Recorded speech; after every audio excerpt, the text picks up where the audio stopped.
బులెటిన్లో మరో breaking news చూస్తున్నాం. నేడు గాంధీ భవన్లో కాంగ్రెస్ ముఖ్య నాయకుల సమావేశం కానున్నారు.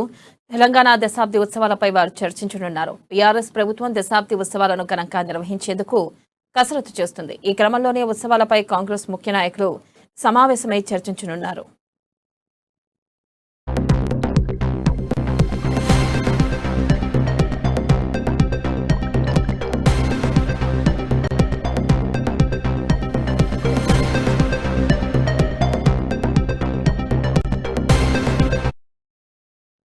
బ్రేకింగ్ న్యూస్ చూస్తున్నాం. నేడు గాంధీ భవన్ లో కాంగ్రెస్ ముఖ్య నాయకులు సమావేశం కానున్నారు. తెలంగాణ దశాబ్ది ఉత్సవాలపై వారు చర్చించనున్నారు. బీఆర్ఎస్ ప్రభుత్వం దశాబ్ది ఉత్సవాలను ఘనంగా నిర్వహించేందుకు కసరత్తు చేస్తుంది. ఈ క్రమంలోనే ఉత్సవాలపై కాంగ్రెస్ ముఖ్య నాయకులు సమావేశమై చర్చించనున్నారు.